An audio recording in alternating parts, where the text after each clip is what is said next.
from the courtroom.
Thank you. Thank you very much. Thank you. Thank you. All right. Thank you.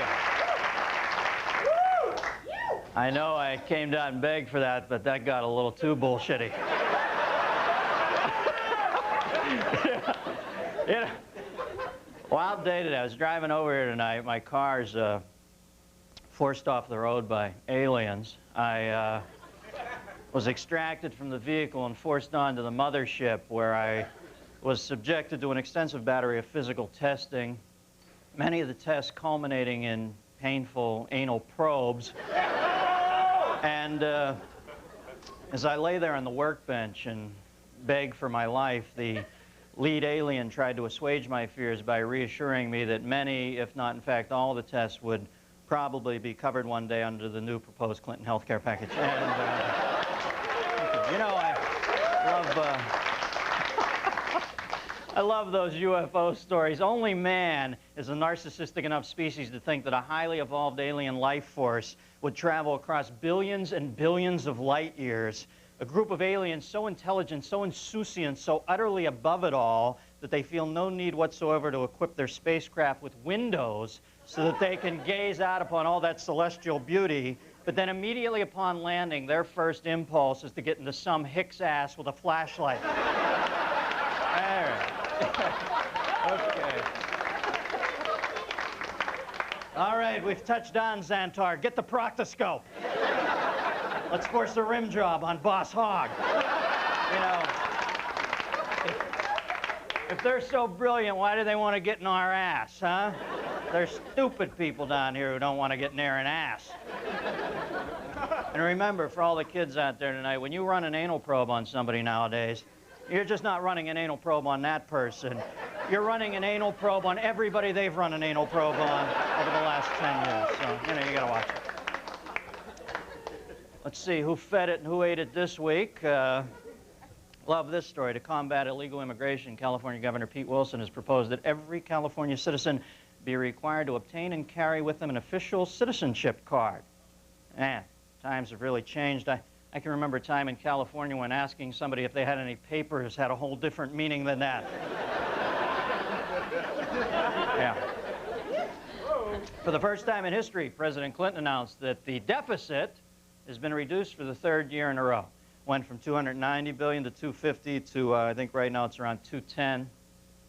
Now, I know that news should have us dancing in the streets, but the fact is, most Americans are thinking, why are we paying this fucking money back in the first place? Nobody pays us back. Why do we build up this giant military complex if it wasn't to keep from having to pay back money to punks? You want it? Come on. You want it? You want a piece of me? No fence around me. Feeling froggy? Leave, baby. You know,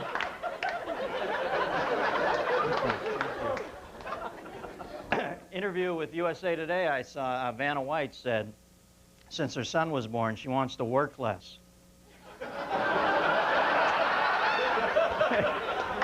Vanna, you turn fucking towels for a living. If you worked any less, you'd be the triangle player in KC and the Sunshine Band. All right?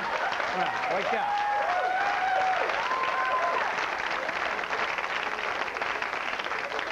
O.J. Simpson will undergo disciplinary action for sneaking a yellow magic marker into prison. Officials say that the markers are used to write graffiti, or I guess in O.J.'s case, to highlight his favorite pre-existing graffiti. And just a reminder, daylight savings times this weekend, so you get an extra hour of sleep, and O.J. gets to spend an extra hour in jail. Lights on, lights back on. See you in an hour. The screw is fucking with me! O.J. Simpson defense lawyer Robert Shapiro's awkward attempts at currying favor with Judge Lance Ito were rebuked by the judge this week, who said, Mr. Shapiro, it is not necessary to preface every statement with Confucius stay. Okay, maybe that joke wasn't quite politically correct, but I've had it up to here with this PC shit. Why cannot we laugh at ourselves? Why, when a comedian does a joke on anything even vaguely controversial, do certain people moan like somebody let one rip during an audience with the Pope? I mean, come on. Who actually moans at a joke? Who is responsible for that? Well, quite frankly, I'm pinning it on the gays, okay? Now,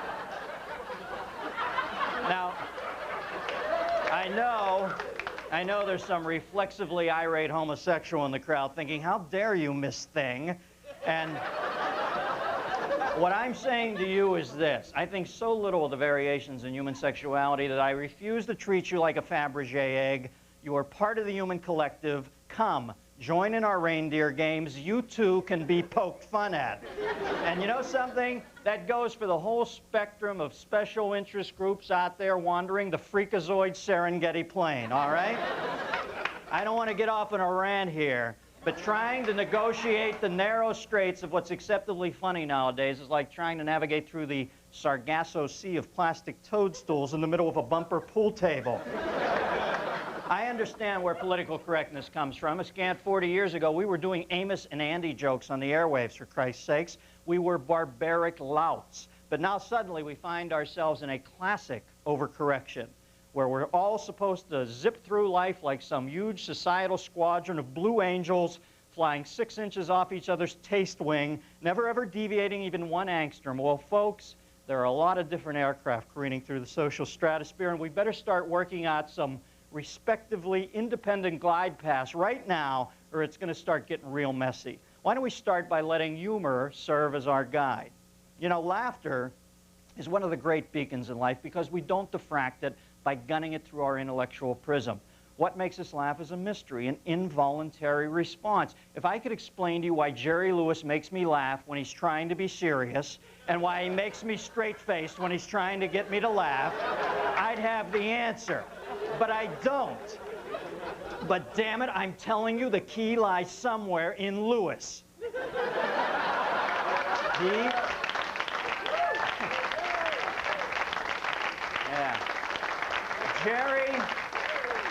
Jerry is the Stargate on this. And I'm pretty sure the comedic Rosetta Stone lies somewhere in his catching the cigarette in the mouth bit. And I think Charlie Callis will back me up on that. The point is, people who are threatened by jokes are the same people who tend to refer to actors on soap operas by their character's name. Listen, there's the real world, and then there's the joke world, okay? The joke world can get tough. Wear a cup. You know, when I watch Dana Carvey tee up his impression of me and how I run my hand through my hair, it momentarily irks me, but only for a second, because I realize it's a joke. And I don't want to waste one more moment being angry when I can get back to my true avocation, which is completely idolizing myself. You know,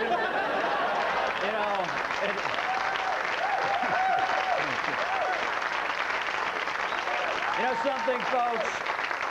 It wouldn't hurt if everybody held their cards a little closer to their vest. Don't let them know they've rattled you if it hits close to home. You should be able to take a joke right in the solar plexus. Get up. Get that two-cycle weed-whacker engine of a brain humming and give as good as you got. And if you get bested, go home, sharpen your verbal machete, and get right back and get ready for the next thicket. Don't call Gloria Allred. Don't go to court. Don't steal a machine gun and shoot everybody at the party who made fun of your Jiffy Pop rag hat. Relax. Relax. The truth is, the human sense of humor tends to be barbaric, and it's been that way all along. I'm sure on the eve of the Nativity, when the tall Magi smacked his forehead on the crossbeam while entering the stable, Joseph took a second away from pondering who impregnated his wife and laughed his little carpenter ass up. You know,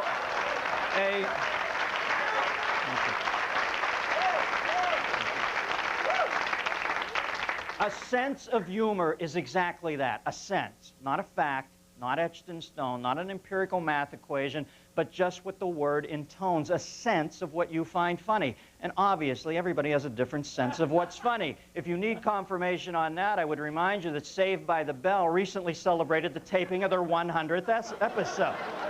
Oh, well, one man's Moliere is another man's Screech. And you know something? That's the way it should be. But there are those who feel the need to enlist you in a cult whose core doctrine consists solely of their personal beliefs. Well, I subscribe to the theory of the cult of one, the cult of the individual. That way, if I lemming off the cliff, I'm only following my own nose and not the ass of another lemming.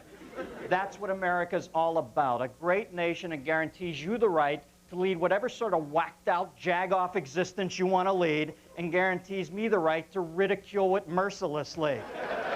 Come on. Am I the only one who absolutely delights in the fact that somewhere out there near the Pillars of Hercules there's a crazy old bitch like Marge Schott? You know something? There is nothing wrong with a culture where everybody has a different idea of what's humorous. The last time I can remember an entire nation being on the same page, it was Germany in the late 30s, and it didn't really turn out that funny.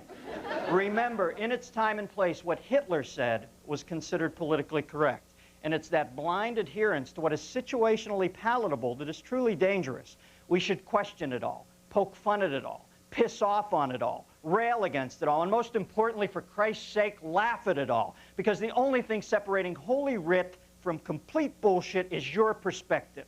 It's your only weapon. Keep the safety off. Don't take yourself too seriously. And remember that at the end of the day, this is just an ant farm with beepers. And and most importantly, it takes zero politically correct assholes to screw in a light bulb because they are perpetually in the fucking dark. Of course, that's just my opinion. I could be wrong.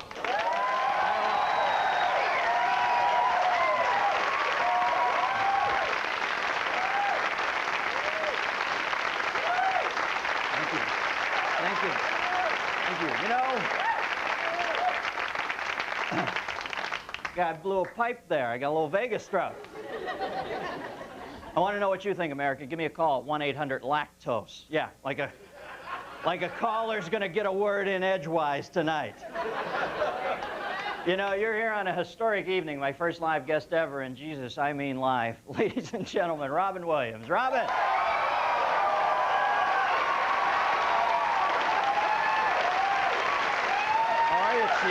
Hello, Rupper. Good to see you. Woo!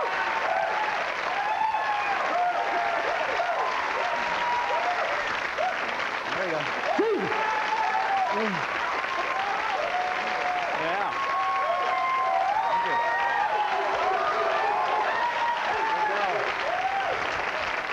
It's the Dennis Miller three-step program.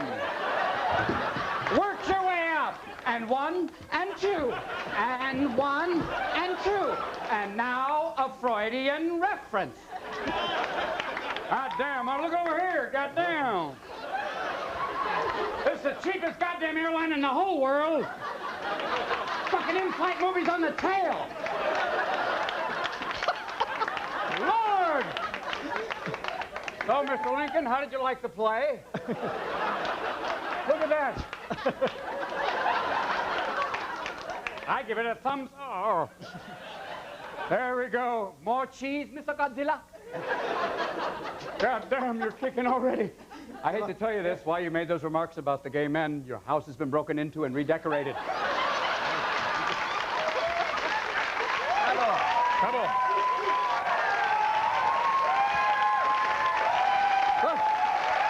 She's a nice. Now you see? Oh, it's a vibrator, too.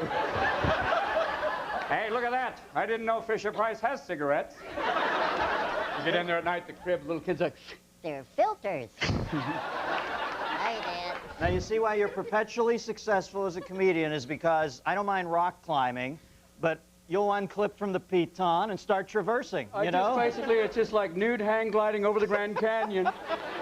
Don't be afraid. After that monologue, I just wanted to come out here and go, babe, wild. Yeah. The fact you had the whole Christian thing, Freud on Prozac, oh no, Oedipus Schmedipus, she's my mom. What's wrong with the thing with Christ? We never meant to kill him, we just wanted to scare him. It was the Romans, the guy with the toga. What are you looking at? I'm Caesar. Come over here. Go play. Go No, play. I Just, can't look. just be home before the streetlights come on. Go. I don't know. Go, babe. The top of thing. Hello, my name is Oliver North, and I'm so far in denial, I'm actually in the Suez. This is a frightening concept. Come on back here, McCarthy. Easy, yes, master. Damn it, Dennis. Whoa. It's so good that you actually buy stuff for mental patients. No. Then the sperm begin their circuitous trek up the vaginal canal. And they hit the diaphragm and do a double back with reverse. Beautiful. Meanwhile, the ovum is going, I'm waiting. Give me the old standing ovulation. Bravo. So, Deno, this is a politically correct evening, isn't it? No, let me ask you. You've been the preeminent stand-up of this generation, and have you noticed? Woo! I don't know. That's the closest thing to psychic head I'll ever get. He almost came out of there like Alien, like, whoa! No!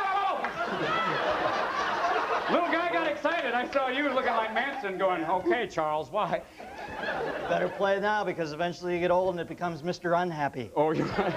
And he's sitting there going, I did nothing. Come on, I could have been somebody. Hey, I do all the work, but I get the watch.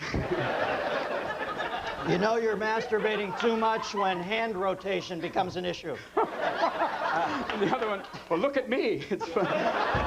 I'm like the poster child for onanism. Christ. I think D.B. Cooper went down in there. Hold on, there's an obscure reference. Dennis, obscure reference number 4. D.B. Cooper, Quest for Fire opera gloves. No. I thought Quest for Fire was the definitive Ray Don Cheech film. Okay, now I have to ask you, what, have you noticed any changes in See, the... people left over from Arsenio. I feel like a jagoff here asking questions, huh? I don't need to ask these. What do you want to talk about? Well, basically what you want to talk about, after the monologue, it's basically just free form right now. Yeah, It's, sure. I mean, you asked about... How's your kids? Screw that topic. How's your kids? Let's talk about your... They're good, goddammit, and I think, well, we can try and relate them to politically correct. I don't know how, basically. Is it going to be weirder when they're adults? It seems to be getting so constrictive. What's it going to be like? Anything fair game when they're in their 20s? Well, yeah, oh, God. I'll be fair game. Oh, you're not funny, old man! You can't even do a dick joke anymore. You don't have it! We took it away. We put it in a jar. There it is. Look at it with the snow. I mean, don't you think that the reason this country gets so uptight is we're descended from pilgrims, people who were so uptight the English kicked them out. And I think they came here, they landed, oh, God, hi. Hi, we'd like to bring you some gifts, Christianity and syphilis. But, I mean, for my kids, I mean, you try and, I mean, that's why I do certain movies, like I did a movie like Aladdin, because I wanted something for them. And nothing from Disney. Yeah, you know... I don't know. You talk tonight, you talk about Jerry Lewis. What is this? Disney, they built a Disneyland in Paris, almost in Paris, outside of Paris. They have a Minnie Mouse, but why can't they have a French Minnie Mouse with leg hair? Basically going, Mickey, you are nothing. You have no genitals and 3 fingers. What can you do for me? I don't need you. What Why don't you open an existential land? You will sit there. What will the ride do? Nothing. A lot like life.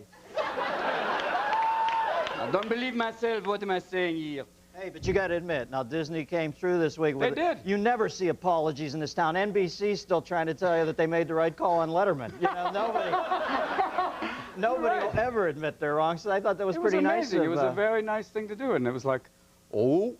And I think now, I found out today that Goofy has actually left and forming his own company. You know, gosh, I've got to look for a frontal lobe. I never trusted Goofy because he was a dog. And yet his best pet was another dog, and I found that borderline cannibalistic. It also looks like he's probably, you know, might have been in the cast of Deliverance, but they cut him. I want you to squeal like a ferret.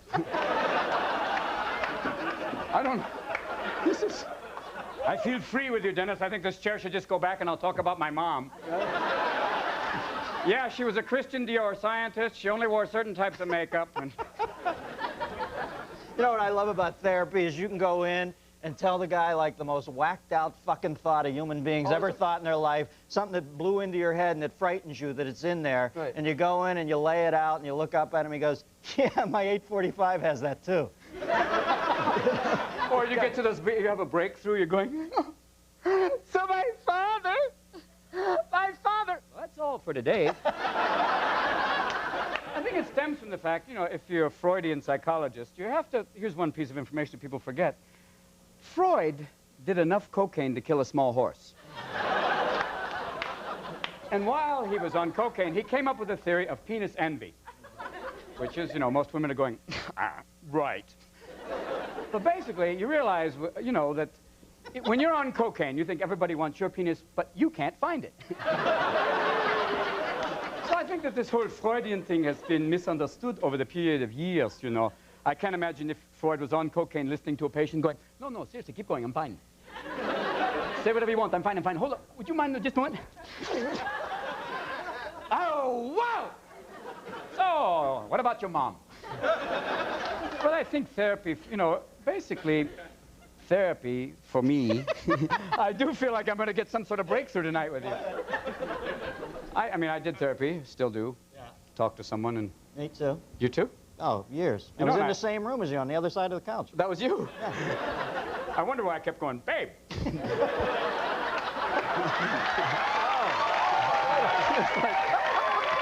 doing each other, man. We're transferring personalities. You can do that with your back.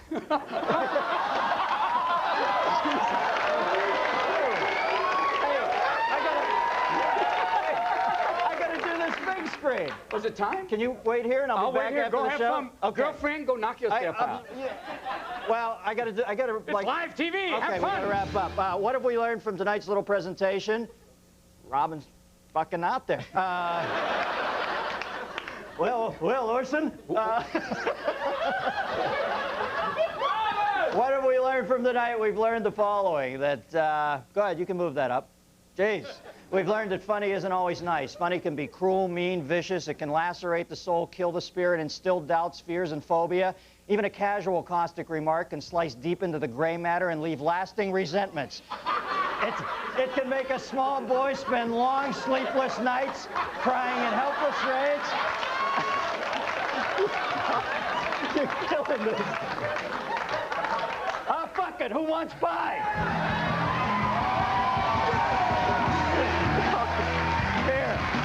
Here's yours. Oh. I'll be right back. Okay. I'll wait for you. Bravo. I got to do this. All right. I got to go. You know, lose that part. Go to the first joke. All right. Here we go. Benson and Hedges. Okay. Now, okay. Now, all right, now each of you pick a card. Don't let me see them. Paula Jones announced this week that she will pursue sexual harassment claims against President Clinton. Jones claims that Clinton sought oral sex from her back in Arkansas, while Clinton claims that Jones merely misinterpreted his remark about meeting a head of state. President Clinton responded angrily to hecklers this week in San Francisco, shouting, "Do you want to give this speech? Huh? You want to try to lead this nation of soundbite morons, do you? Fine. Go ahead. And don't call me when they dig up your credit card receipts for masturbation medicine, herpeside, and KY jelly. You are a fat, stupid, greasy, bald, ignorant... The guy's a big contributor, Mr. President. Let me finish.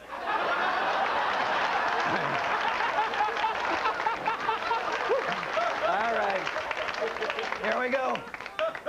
Must eliminate Gingrich. Must eliminate... Here we see Michael Huffington last week receiving some last-minute coaching from his wife Ariana before a debate on the Larry King Show. Also this week, Huffington admitted that he and his wife had employed illegal aliens as domestic help for the last 5 years. In his defense, Huffington told reporters he didn't think he had to pay taxes on his domestic help as he considered them his pets. Well, angels, your assignment this week will be taking you to the Middies. In a bit of a stunner, Yasser Arafat won this year's Nobel Peace Prize. Wow, the IRA gets fucked again.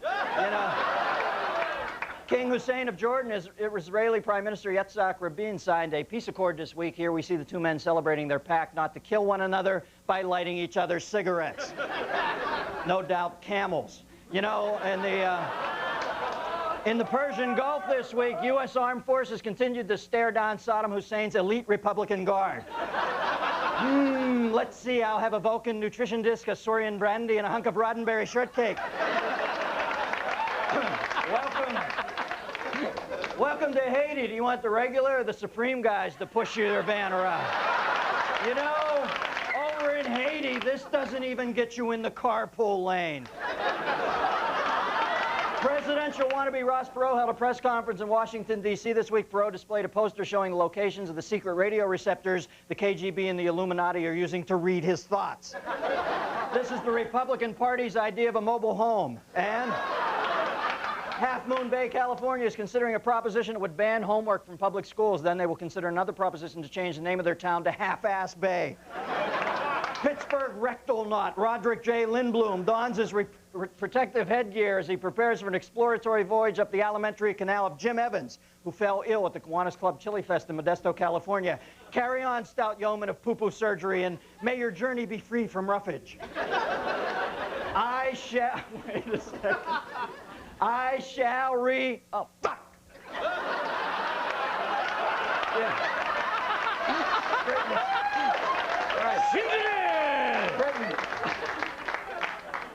Britain's Queen Elizabeth attended a wedding this week with a religious dashboard figure from her car. Capitalizing on the current wave of publicity, Judge Lance Ito has opened a new restaurant in Beverly Hills called Ito at Ito's. Geronimo! Well, that's the last time my boss asked me for a urine sample. Hump your leg, $2.50.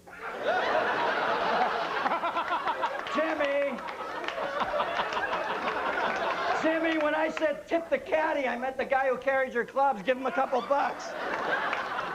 Okay, I'm late because I was on the bridge and I got stuck behind. Oh, fuck it, just fire me.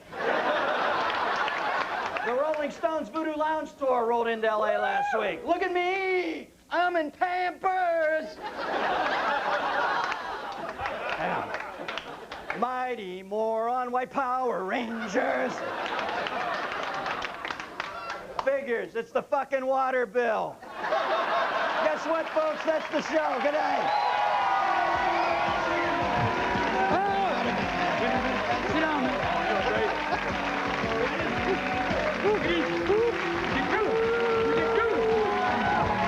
Robin Williams.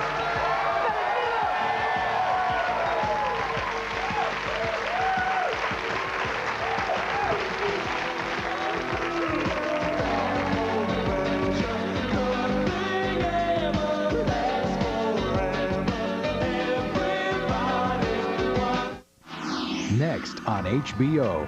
As Andrew McCarthy would be the first to tell you, no one throws a party like Bernie. He smells a bit.